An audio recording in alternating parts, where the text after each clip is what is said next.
آ گیا جس کا نہیں ہے وہی ثانی وہ رسول، روح فطرت پر ہے جس کی حکمرانی وہ رسول۔ سبحان اللہ۔ الفاظ پر غور کیجئے، روح فطرت پر ہے جس کی حکمرانی وہ رسول، اور جس کا ہر تیور ہے حکم آسمانی وہ رسول، موت کو جس نے بنایا زندگانی وہ رسول، محفل صفاقیوں وحشت کو برہم کر دیا، محفل صفاقیوں وحشت کو برہم کر دیا، اور جس نے خون آشام تلواروں کو مرہم کر دیا۔ سبحان اللہ، سبحان اللہ۔ اب آج کے حالات میں یہ بند سنیے جو میں عرض کر رہا ہوں، زیادہ وضاحت میں اس لیے نہیں کروں گا کہ مجھے اپنے گھر بھی جانا ہے۔ جی آپ لوگوں ماشاء اللہ۔ محفل صفاقیوں وحشت کو برہم کر دیا، اور جس نے خون آشام تلواروں کو مرہم کر دیا، واہ کیا کہنا تیرا اے آخری پیغام پر، حشر تک تالے رہے گی تیرے جلووں کی سحر، اور تو نے ثابت کر دیا اے ہادی نوع بشر، مرد یوں مہرے لگاتے ہیں جبین وقت پر، اور کروٹیں دنیا کی تیرا قصر ڈھا سکتی نہیں، آندھیاں تیرے چراغوں کو بجھا سکتی نہیں۔ آپ کچھ زیادہ ہی تھک گئے میرے خیال سے، تو آرام کرنا چاہیے تھا۔ جان ہے تو فرشتوں کا تصور کر کے تقریر کرتے ہیں۔ یہ سرکار کی محفل ہے، اس میں فرشتے بھی آئے ہیں۔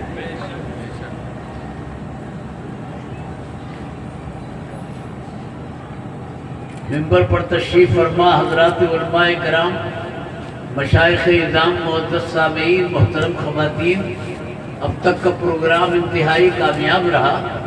اب چند منٹ کے لیے میں حاضر ہوں۔ سال گزشتہ کی طرح اس سال بھی میں یہاں آیا۔ یہ جلسہ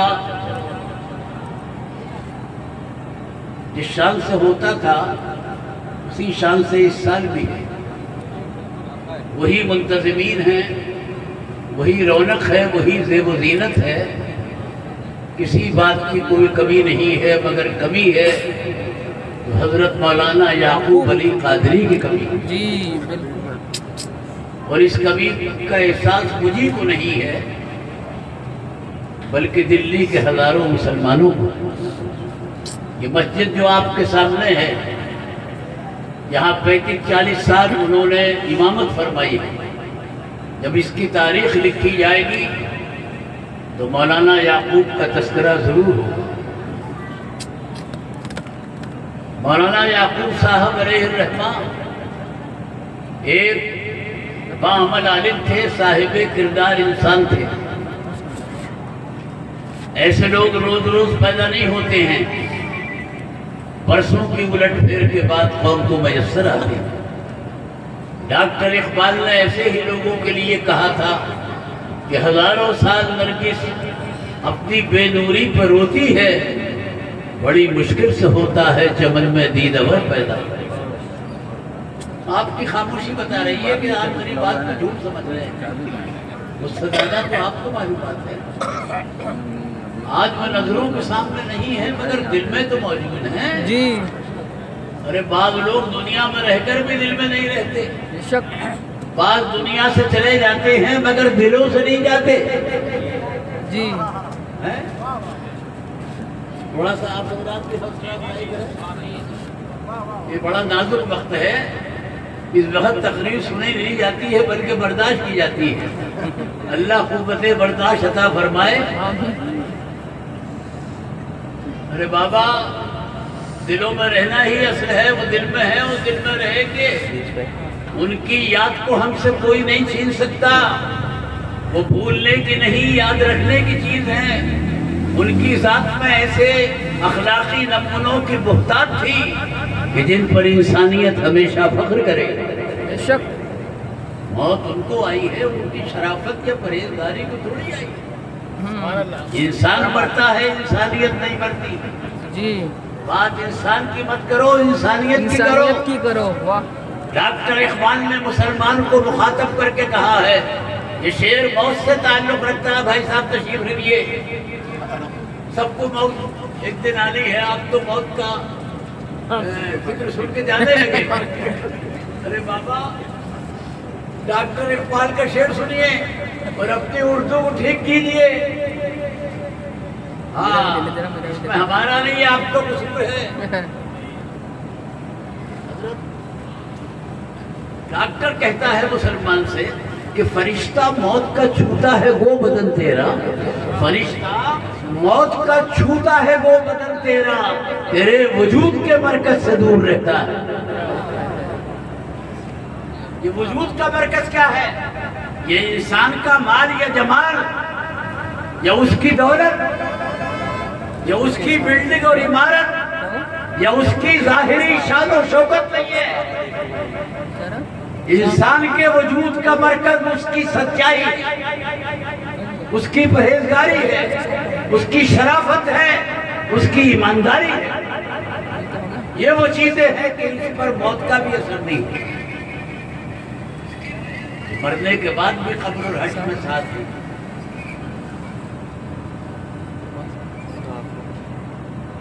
اور اسلام نے بھی فضیلت کی بنیاد، تھوڑا سا ذہن بدلیے، فضیلت کی بنیاد انہی چیزوں پر رکھی ہے۔ اسلام صورت کو بعد میں دیکھتا ہے، سیرت کو پہلے دیکھتا ہے۔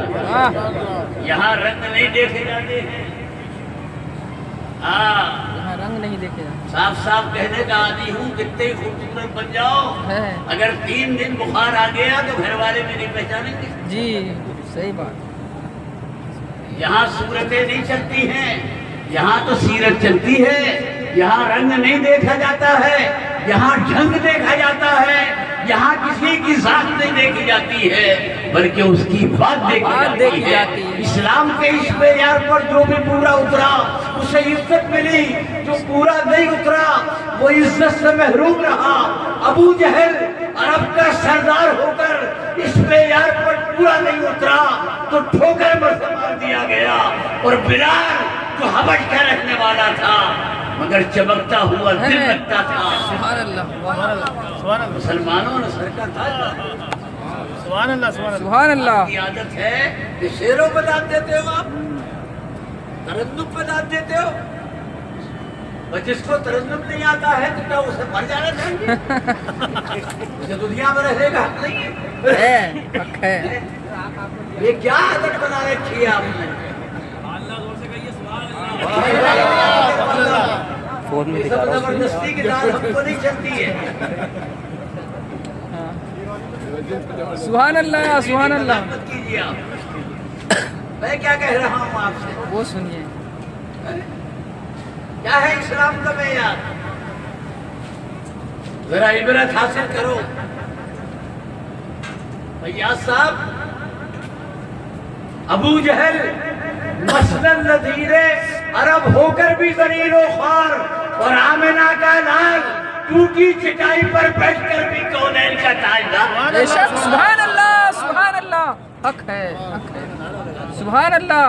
نعرہ تکبیر، اللہ اکبر، اللہ اکبر، یا رسول اللہ، آج یا رسول اللہ۔ اسی تاجدار کی یاد میں آپ یہاں جمع ہوئے ہیں، جو اسی کا جشن ولادت ہے۔ اس ولادت کو صدیاں گزر چکی ہیں مگر خوشی منانے کا سلسلہ آج تک جاری ہے۔ ہی جاری ہے، سبحان اللہ، بے شک۔ تاریخ پڑھو، کیا کسی بچے کی ولادت پر اتنی لمبی خوشی منائی گئی ہے جتنی کہ آمنہ کے لال کی آمد پر؟ بات یہ ہے کہ ہر بچہ اپنے گھر بار کے لیے آتا ہے اور سرکار سارے سنسار کے لیے تشریف لائی۔ سبحان اللہ، سبحان اللہ، حق ہے۔ یہ سارا سنسار خوشی مناتا ہے۔ سرکار کی ولادت یقیناً عرب میں ہوئی مگر نبوت کا تعلق تو پورے جہان سے تھا۔ جی، آپ نے عربوں کے سامنے اعلان نبوت کیا مگر مخاطب عرب ہی نہیں تھے، دنیا کے سارے انسان تھے۔ آپ نے یہ نہیں فرمایا کہ یا ایھا العرب انی رسول اللہ علیکم، نہیں فرمایا یا ایھا الناس انی رسول اللہ علیکم جمیعا۔ اے دنیا کے تمام انسانوں، میں تم سب کا رسول ہوں۔ بے شک دنیا 4 بلاکوں میں تقسیم ہے، 3 بلاک گورے، افریقی بلاک کالا، یورپ والے عرب والے، ایشیا والے یہ گورے اور یہ افریقہ کے کالے۔ تو آپ نے اس آیت کی تشریح دوسرے قول سے کر دی، وَإِسْتُ إِلَى الْأَسْوَدِ وَالْأَحْمَرِ، اے لوگوں میں کالوں کے لیے بھی آیا ہوں، گوروں کے بھی آیا بے شک۔ سارے انسان آگے پھر آگے بڑھ کے فرماتے ہیں کہ اُرْسِلْتُ إِلَى الْحَيْوَانَاتِ وَالنَّبَاتَاتِ وَالْجَمَادَاتِ، میں حیوانات کا بھی رسول ہوں، جمادات کا بھی رسول ہوں اور نباتات کا بھی رسول ہوں۔ یاد رکھو جو روایتیں میں پیش کر رہا ہوں، دیوبندی بریلوی دونوں ان روایتوں کو مانتے ہیں، ادھر ادھر ذہن دوڑانے کی ضرورت نہیں ہے، ہم کو اعتماد کرو۔ جب ہمیں بلایا ہے اُرْسِلْتُ إِلَى الْحَيْوَانَاتِ وَالنَّبَاتَاتِ وَالْجَمَادَاتِ، میں حیوانات کا بھی رسول ہوں، نباتات کا بھی رسول ہوں، نباتات میں سارے درخت آ جاتے ہیں ہے نا، جمادات کا بھی رسول ہوں، یعنی پتھروں کا بھی رسول ہوں۔ یہی وجہ ہے تاریخ ابن ہشام میں لکھا ہے کہ جس رات آپ پیدا ہوئے تھے تو اچانک قریش کے جانور انسانی زبان میں کلام کر رہے تھے اور ایک دوسرے کو مبارکباد دے رہے تھے۔ یہ جانور انسانی زبان میں کلام اور ایک دوسرے کو مبارکباد، یہ اس بات کی مبارکباد تھی کہ وہ رسول آ رہا ہے جو انسانوں کے ساتھ ساتھ جانوروں کے حقوق بھی مقرر کر دے گا۔ سبحان اللہ سبحان اللہ۔ کیا جانوروں کے حقوق نہیں ہیں؟ ایسے میں ہم کیا بات کریں، جانور تو کیا مطلب یہ انسانوں کی خیریت نہیں ہے، ایسے ایسے سروں پر مسلط ہے۔ اسی ولادت کی رات میں شاہ ایران کے محل میں، کہاں ایران کہاں مکہ، ایک زلزلہ آ گیا۔ یہ اشارہ اس طرف تھا کہ وہ رسول آ رہا ہے جو ظلم و ستم کی ہر بنیاد کو بے خوبن سے اکھاڑ دے گا اور دنیا میں انصاف کا سورج طلوع کرے گا۔ خود فرماتے ہیں کہ میں اس پتھر کو اب بھی جانتا ہوں جو اعلان نبوت سے پہلے مجھ کو سلام کیا کرتا ہے۔ کہہ دو سبحان اللہ۔ سبحان اللہ۔ 1400 برس پہلے پتھر سلام پڑ گئے، آج کا دانشور جو ہے سلام کا کلام کر رہا ہے۔ پتھر پڑ گئے، آج کے دانشور، وہ تو دانشور تھا ہی نہیں، وہ تو پتھر ہے، وہ پڑ گیا۔ اور آج کا یہ کوالیفائیڈ جو ہے وہ کیوں کلام کر رہا سلام میں؟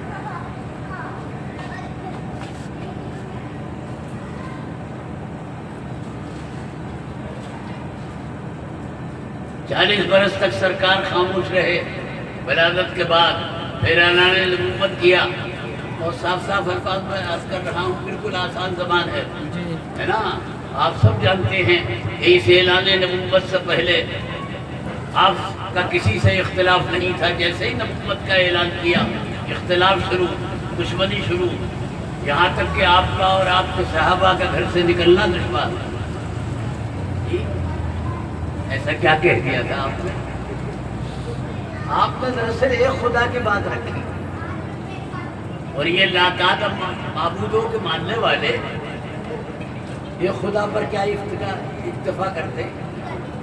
لاتعداد سے تو کام بن نہیں رہا تھا، یہ ایک کی بات کر رہے تھے سرکار۔ یہی سے مخالفت شروع ہوئی ہے۔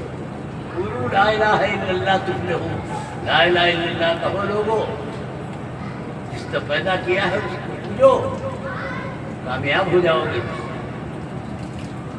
لیکن خدا کی مدد آپ کے ساتھ تھی۔ چند ہی سال گزرے تھے کہ حالات کا نقشہ پلٹا، فضا آپ کے حق میں سازگار ہوئی۔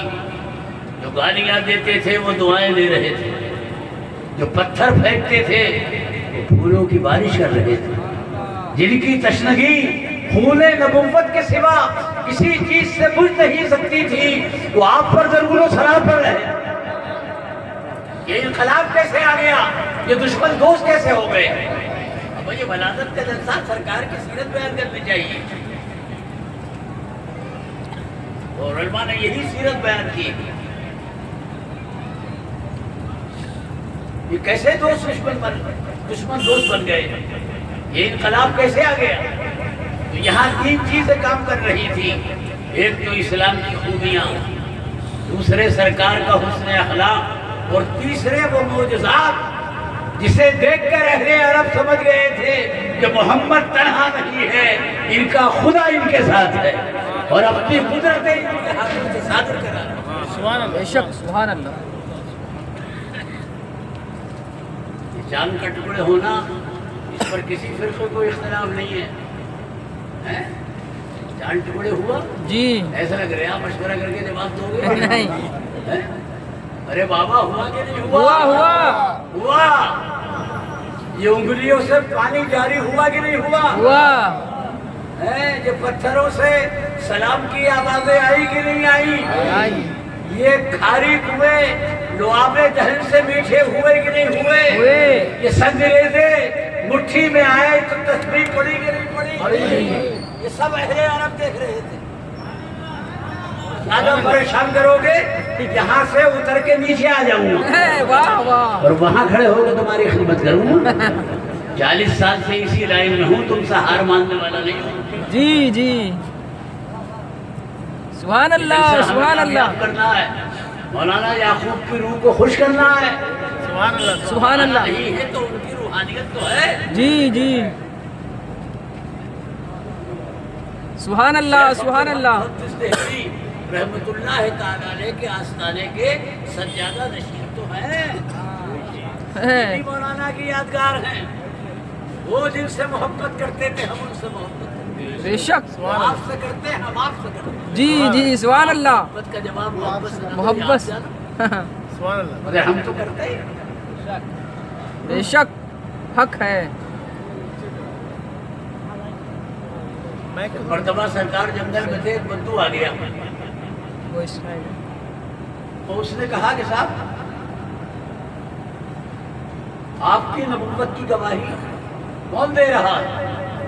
تو فرمایا ہے سامنے جو درخت کھڑا ہے، جا اس سے جا کے کہتے تجھے اللہ کے رسول بلا رہے ہیں، وہ آپ کو حیرت سے دیکھتے ہیں۔ رات دن جنگلوں میں رہنے والا، درختوں کو پانی دینے والا، ان کو سینچنے والا، آج تک انہوں نے کہہ سکا کہ ادھر کو آ۔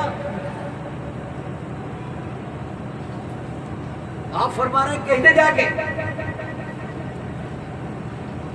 اس نے جا کر جیسے ہی کہا، اس روایت میں بھی کسی کا اختلاف نہیں ہے نا۔ میں ابھی ایک اور حوالہ دیتا ہوں، اور جیسے ہی اس نے کہا درخت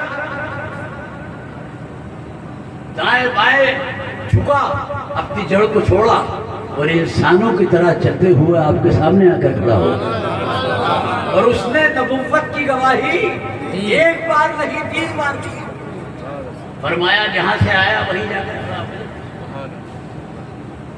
دیوبند کے محتمم قاری طیب صاحب نہیں ہے اس دنیا میں، ان کی کتابیں ہم نے پڑھی ہیں، یہ روایت انہوں نے نقل کی ہے۔ نوجوانوں سنو، اپنی کتاب میں وہ لکھتے ہیں کہ سرکار سفر کے دوران ایک میدان میں تشریف لے گئے، آپ کو قضائے حاجت کرنا تھی، ہے نا، سائے کی ضرورت تھی۔ وہ لکھتے ہیں یہ حدیث ہے، ایک درخت ایک کنارے پر، دوسرا دوسرے کنارے پر، سرکار نے ہاتھ کی انگلیوں سے دونوں درختوں کو اشارہ کیا تو وہ انسانوں کی طرح بھاگتے ہوئے آپ کو سبحان اللہ، سبحان اللہ۔ اب آپ یہ کہو کہ ارے صاحب ان باتوں کے اس دور میں کیا ضرورت ہے، تو ہم آپ سے بھی کہیں گے کہ آپ کی کیا ضرورت ہے۔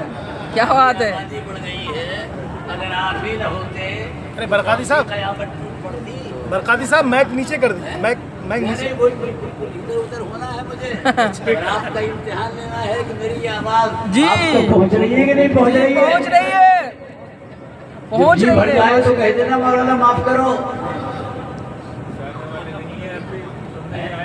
سبحان اللہ، سبحان اللہ، ارے نہیں وہ حق ہے۔ آپ کی نمائندگی، آپ کی محبت کا شکریہ، پھر آپ اور تو کیجئے، یہ کیا ہو رہا ہے سب۔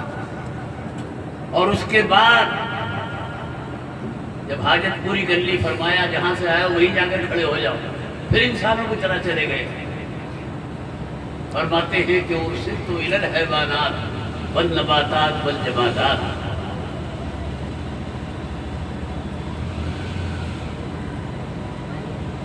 اب شام مغربی قومیں برسوں سے چلا رہی ہیں کہ محمد عربی کا سارا کارنامہ جو تھا وہ تلوار اور پیسے کا رہین منت تھا، یہ ایک جھوٹا الزام ہے، اور ان کے ذہن میں یہ کہ خوب بولو جھوٹ، ایک دن تو سچ ہو ہی جائے گا، ہے نا؟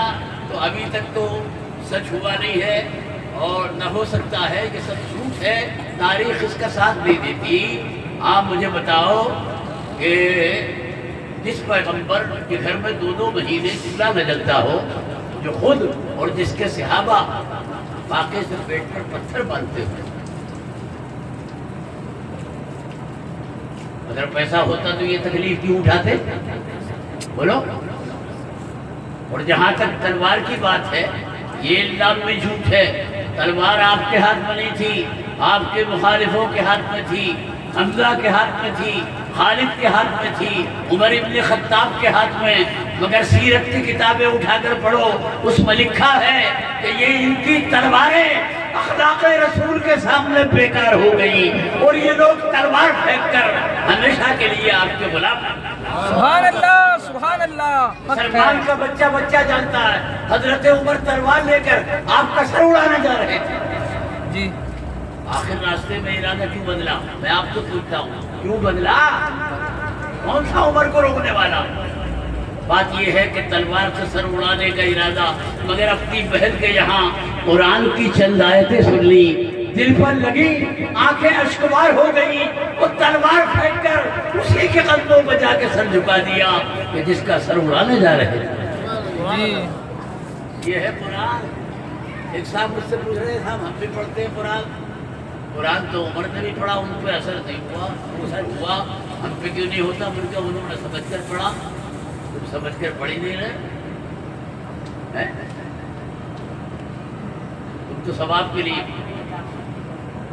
قرآن خالی ثواب کے مجھے سنانے آیا ہے، قرآن تو یہ انقلابی کتاب ہے، اور بعض لوگوں نے قرآن کو جھاڑ پھونک کی کتاب بنا دیا۔ جو قرآن روح کی بیماری دور کرنے آیا تھا، اب اس سے جسم کی بیماری دور کی جا رہی ہے، سر کے درد دور کیے جا رہے ہیں، جو روح کا کرب دور کرنے آیا تھا۔ اور آپ بھی ایسے غصے میں ہو گئے، مطلب یہ کہ مجھ پر حملہ ہی کر دو گے، تو آؤ میں بھی تیار ہوں، کوئی غلط بات کہی ہو تو مجھ سے رجوع کراؤ۔ میں قرآن کو سر کے درد دور کرنے آیا ہے، یہ روح کا کرب دور کرنے آیا ہے، جس کو جو شفا کہا گیا ہے وہ جاڑے بخار کے لیے نہیں، روح کی بیماریوں کے لیے۔ جس کا سر اڑانے جا رہے، سورہ طٰہٰ کی چند آیتیں، طٰہٰ مَا أَنزَلْنَا عَلَيْكَ الْقُرْآنَ لِتَشْقَىٰ، یہی تو آیتیں تھیں۔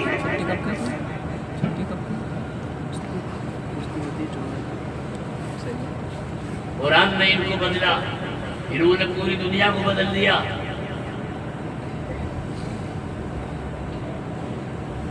جہاں پرتکلف زندگی گزارتے تھے، معاف کیجیے گا میں ختم ہی کرنے والا ہوں، مجھے بڑا ڈر لگتا ہے یار کوئی ناراضگی یا کسی طرف سے۔ ایک جگہ تقریر کرنے گیا، 10 منٹ کے بعد ہی ایک صاحب کھڑے ہو کے بولے کہ تقریر کرنے کا نذرانہ تو معلوم ہے، ختم کرنے کا دیا کیا؟ ان کا بس میں جا رہا ہوں، مجھ سے کچھ مت کہو، جس نے بلایا ہے اس سے بات کرو۔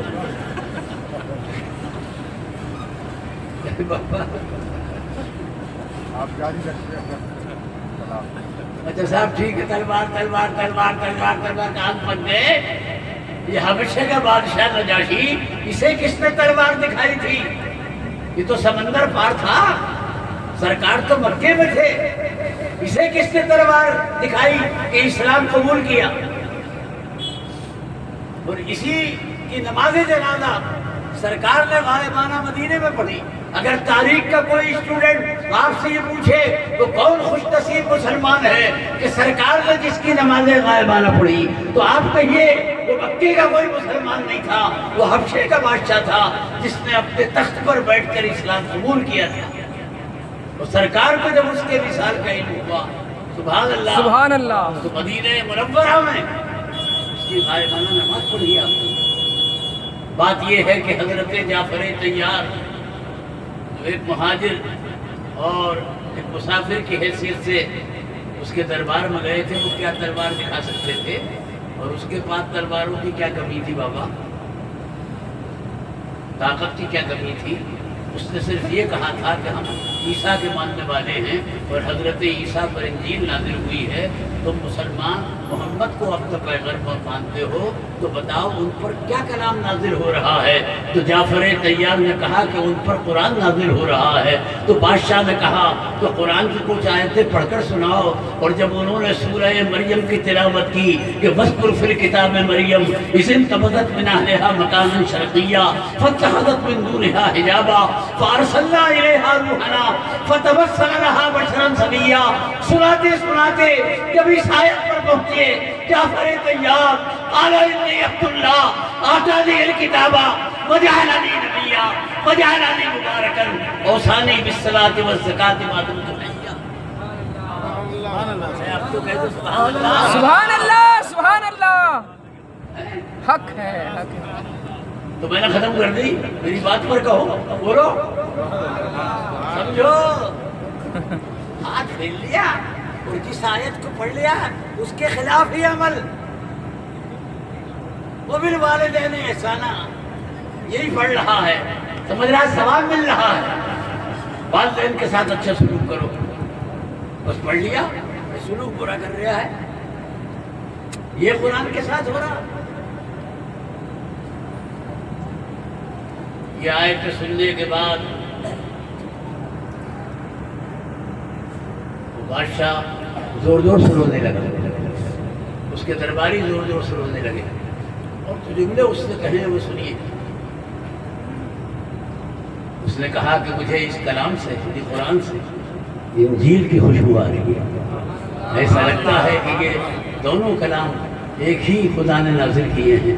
اور اخیر کا جملہ آپ ادھر سے لکھنے والے، ذرا ذرا سے عہدے اور منصب پر اترانے والے مسلمانوں، حبشہ کے بادشاہ کہتا ہے کہ کاش یہ قرآن جس پیغمبر پر نازل ہو رہا ہے اگر وہ مجھ کو مل جائے تو میں اس کی جوتیوں کو اپنے سر کا تاج بنا۔ سبحان اللہ، اللہ اکبر، یا رسول اللہ۔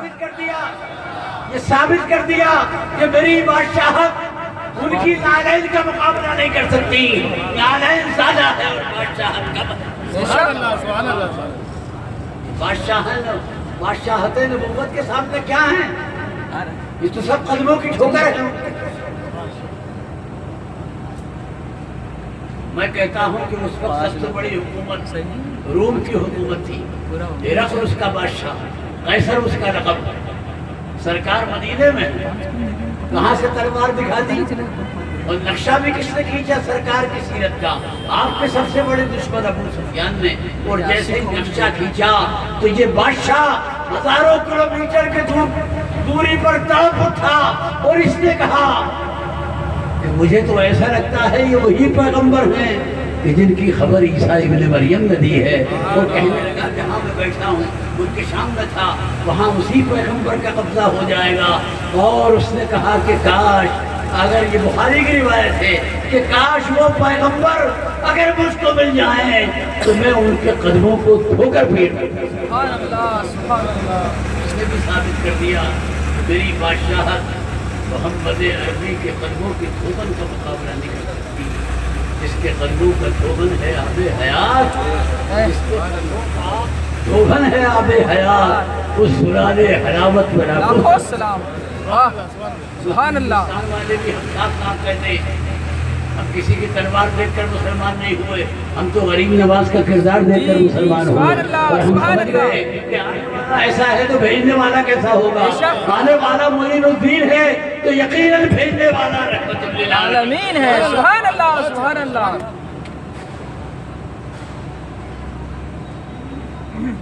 حق ہے۔ اب اخیر میں آپ سے کہنا چاہتا ہوں، برا مت مانیے گا، آپ کو یہ کہنا کہ مولانا اسلام پر چاروں طرف سے یہ انگار ہے، یہ بچے گا کیسے؟ تو جس نے نازل کیا ہے وہ بچا رہا ہے اور بچاتا رہے گا۔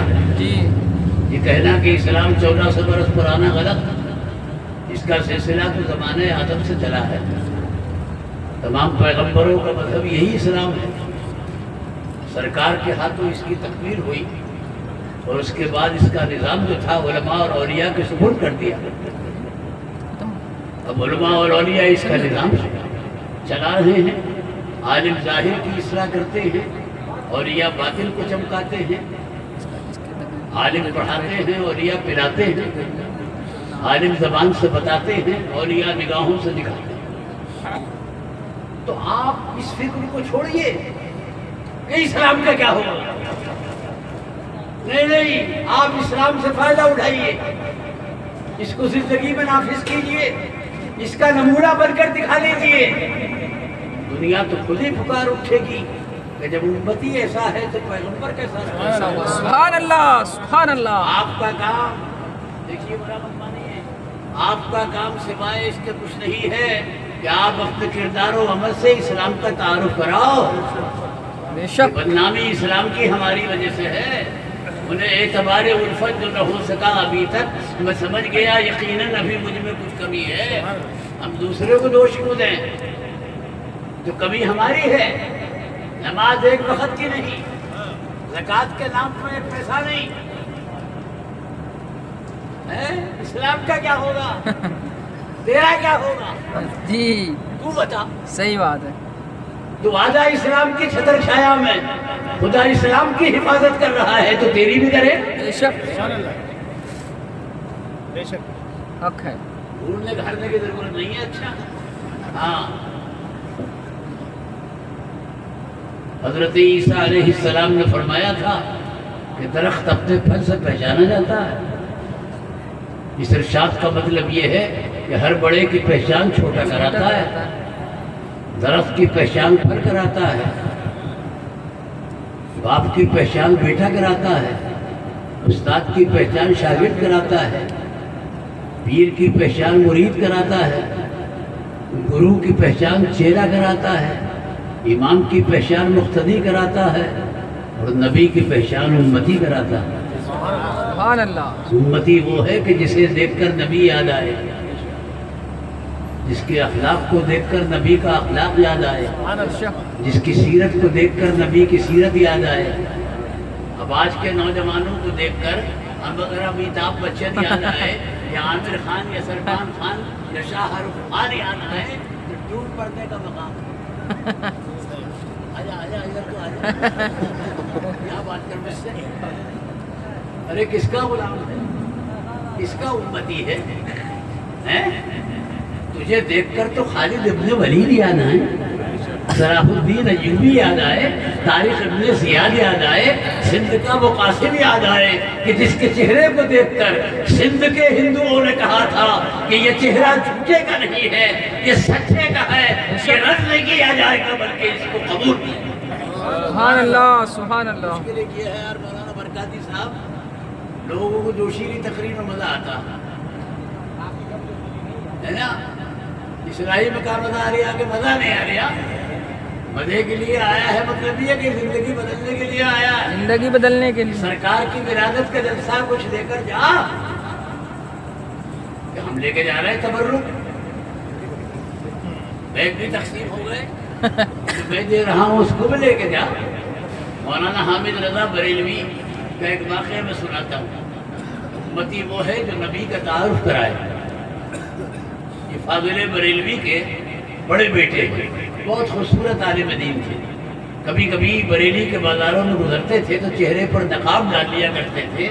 اتنے خوبصورت تھے کہ انہیں دیکھنے کے لیے بھیڑ لگتی. لاہور چلے گئے کسی مناظرے میں، ادھر سے انگریز آ رہا تھا، انگریزوں کی عملداری تھی. مولانا کے چہرے پر جو نظر پڑی تو دیکھتے ہی کہنے لگا کہ یار یہ حامد ایسے ہیں تو محمد کیسے رہے ہوں گے. سبحان اللہ. میں پوچھتا ہوں کہ ہمیں دیکھ کر سرکار کیوں نہیں یاد آ رہے؟ اس نوجوان کو دیکھ کر کیوں نہیں یاد آ رہے؟ مولانا بھی نوجوان تھے، انہیں دیکھ کر کیوں یاد آئے؟ بات یہ ہے کہ ان کی زندگی سرکار کی سیرت کا نمونہ تھی. صورت ہو کہ سیرت سب میں سرکار کے مشابہ. بس یہی چیز لے کے جاؤ.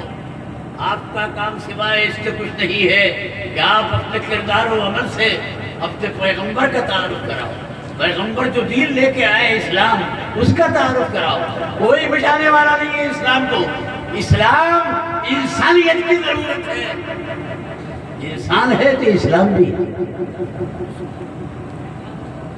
اسلام کا خدا رب العالمین ہے، اس کا کعبہ ہدی للعالمین ہے، اس کا قرآن نذیر للعالمین ہے، اور اس کا رسول رحمت للعالمین ہے۔ سبحان اللہ، سبحان اللہ۔ اسی بات کو کنور مہندر سنگھ بیدی نے کہا تھا، ہے نا، ہم کسی دین کے ہوں، قائل کردار تو ہیں۔ ہمیں اسلام تو خالی مسلمانوں کے نہیں ہے، ہم نے قبول کیا ہم مومن اور مسلم ہیں، یہ تو تمام انسانوں کے لیے ہے۔ انسانیت کی سب سے بڑی ضرورت، روٹی کپڑا مکان یہ بھی ضرورت، اسلام اس سے بڑی ضرورت، وہ جسم کی ضرورت، یہ روح کی ضرورت۔ کنور مہندر سنگھ بیدی اس نقطے کو پا گیا، کہتا ہے کہ ہم کسی دین کے ہوں، قائل کردار تو ہیں، اور ہم غلامان شہ حیدر کرار تو ہیں، نام لیوا ہیں، محمد کے پرستار تو ہیں، یعنی مجبور اے احمد مختار تو ہیں۔ عشق ہو جائے جو ان سے کوئی چارہ تو نہیں، اور صرف مسلم کا محمد پہ اجارہ تو نہیں۔ سبحان اللہ، اللہ اکبر، یا رسول اللہ۔ اس نوجوان نے یہ شعر سمجھے، آپ نے نہیں سمجھے، میں اس سے نعرہ لگا دیا، دور بیٹھا ہوا ہے، آپ سمجھتے تو آپ اس سے ملاقات کے لیے آ رہے ہیں۔ آپ تو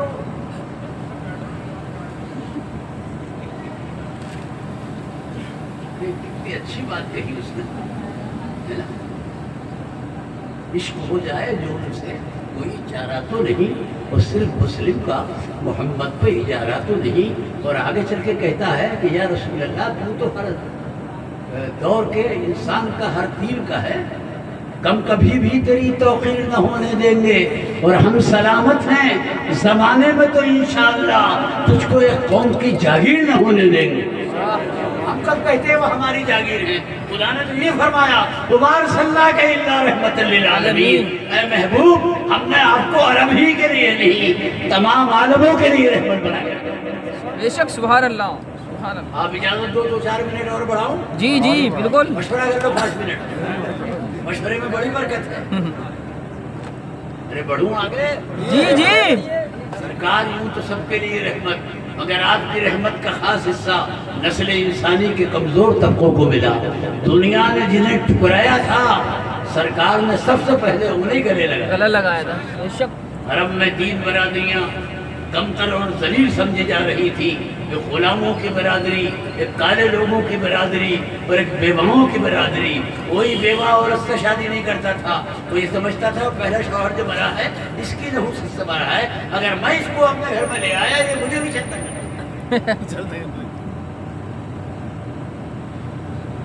بھائی صاحب جاگ رہے ہیں آپ؟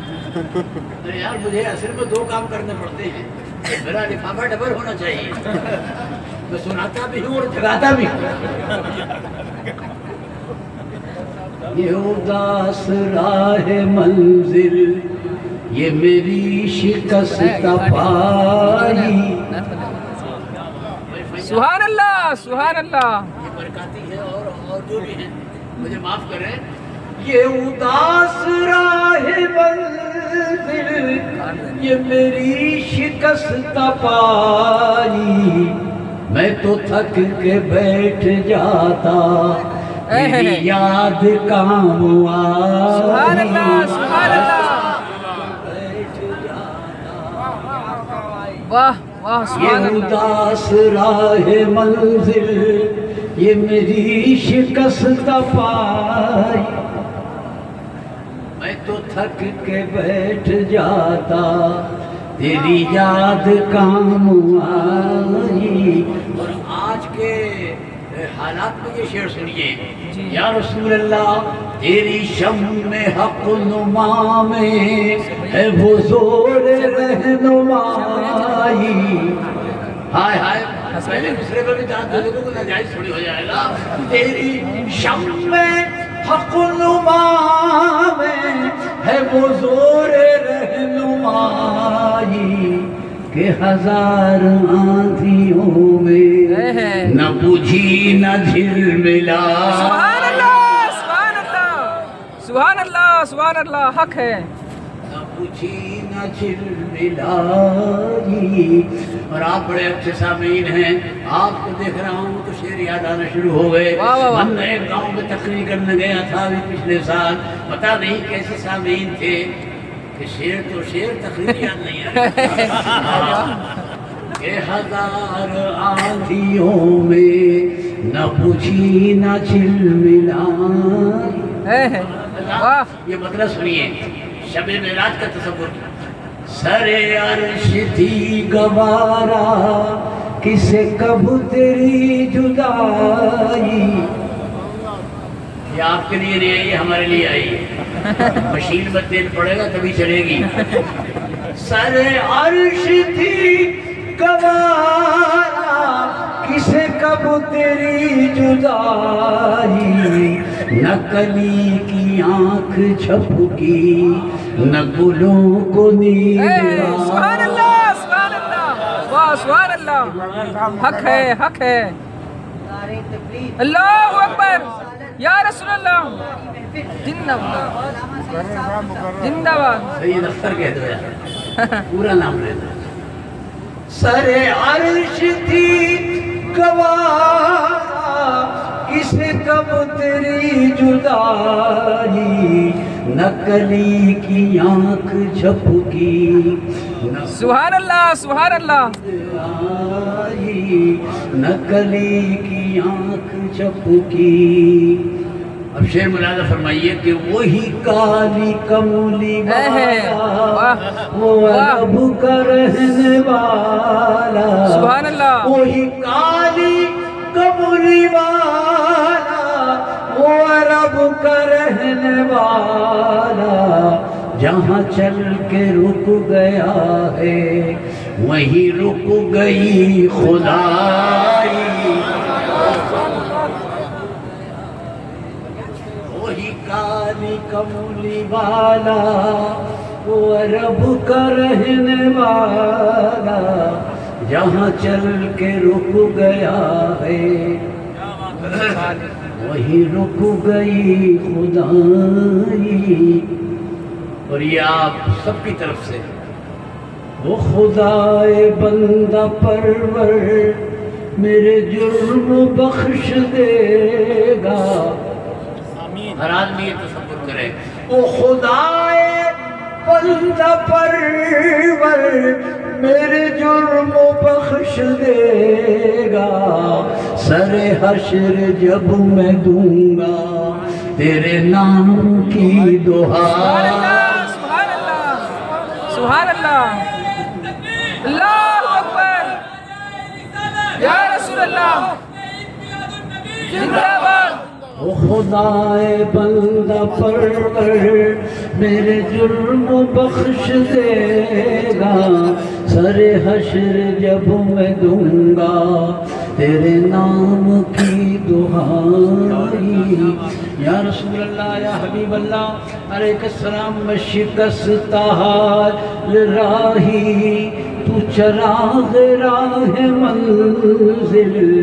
میں شکستہ حال راہی تو چراغ راہ منزل. میرا کام ہے بھٹکنا تیرا کام رہنمائی.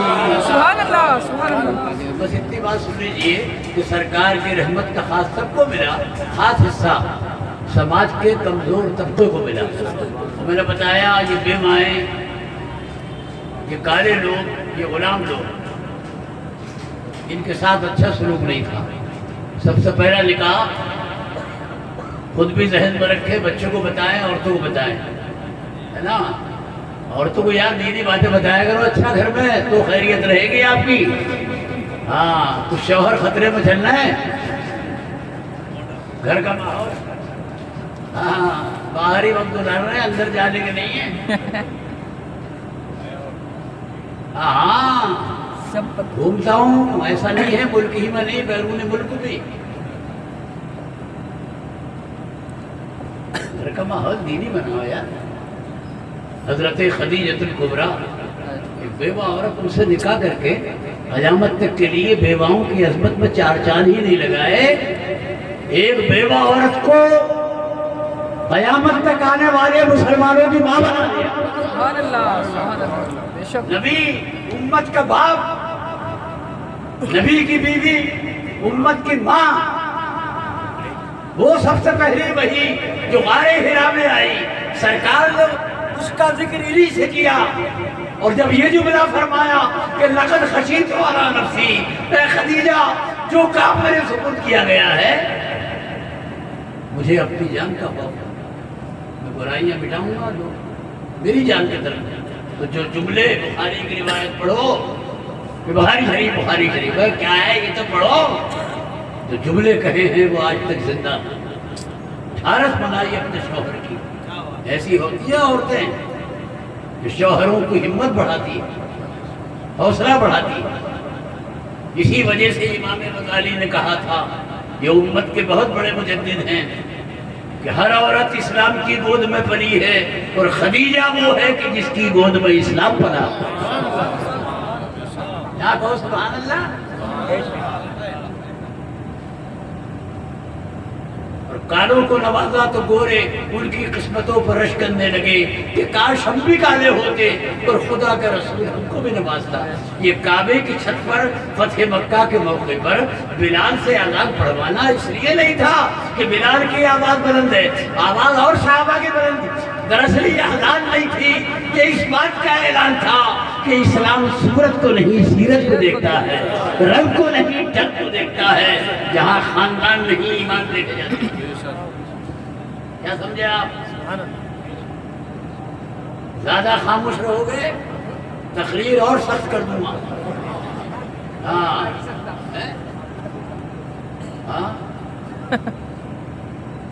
سبحان اللہ.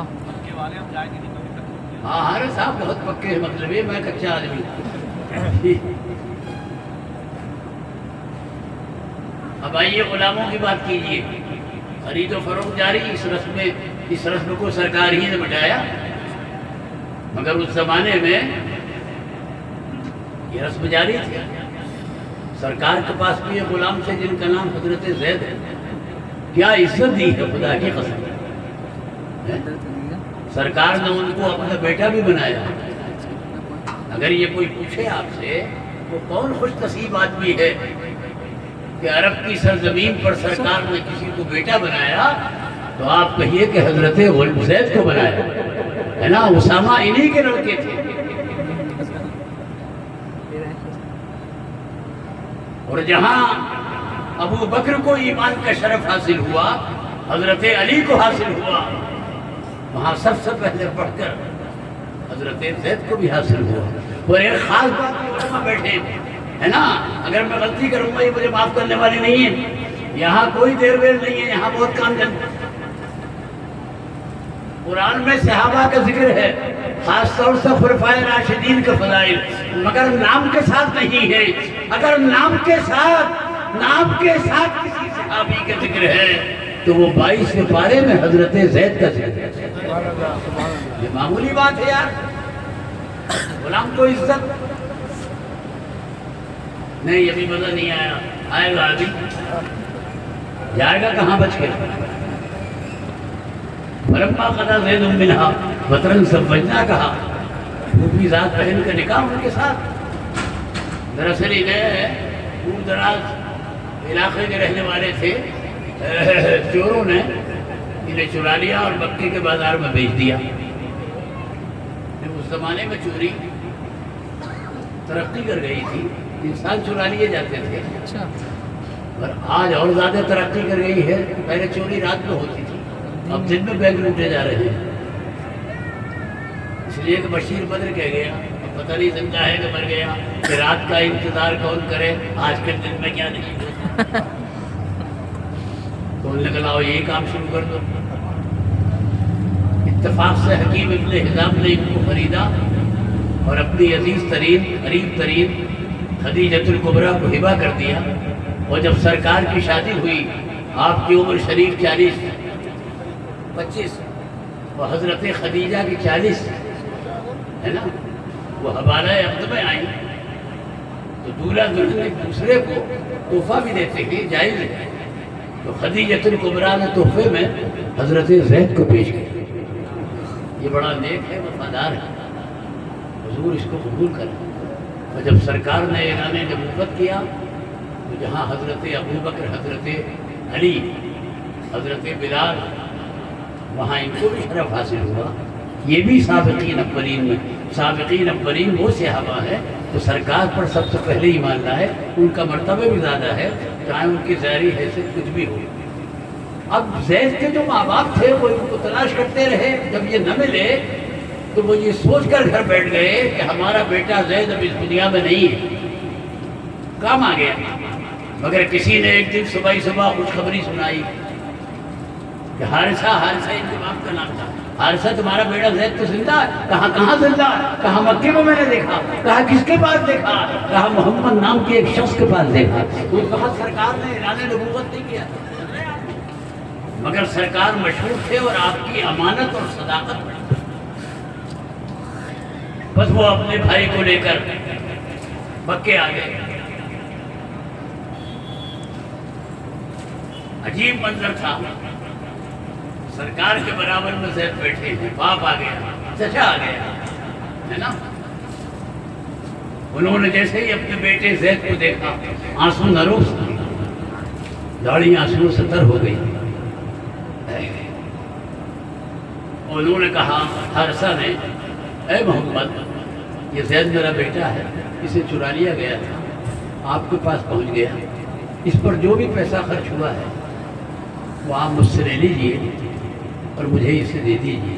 اس کی ماں کا روتے روتے برا حال ہے۔ تو سرکار نے فرمایا کہ ہم جو خرچ کرتے ہیں واپس نہیں لیتے ہیں، اب رہا ان کے جانے کا مسئلہ، موقع کی نزاکت کو دیکھتے ہیں۔ حدیث شریف میں آتا ہے، سرکار نے فرمایا میں زید ہی پر فیصلہ چھوڑتا ہوں، اگر یہ خوشی سے جانا چاہے تم لے جا سکتے ہو، اور اگر نہ جانا چاہے تو میں تم کو زبردستی نہیں کرنے دوں گا۔ ٹھیک کہا؟ اب مسئلہ زید کے ہاتھ میں آ گیا۔ زید نے یہ سوچا کہ سرکار کسی کی بات کو ٹالتے نہیں ہیں، سائل محروم نہیں جاتا۔ اگر میرے باپ حارثہ نے زیادہ سرکار سے کہا کہ زید کو مجھے دے دیجئے تو یہ مجھے دے دیں گے، میں آپ سے محروم ہو جاؤں گا۔ وہ یہ سوچ کر رونے لگے، وہ سرکار سے لپٹ کر کہنے لگے کہ یار میرے آقا، آپ مجھے ان کے حوالے مت کیجئے، یہ میرا باپ ضرور ہے، مگر جو شفقت و محبت آپ سے ملی ہے وہ مجھے میرے باپ سے نہیں ملی۔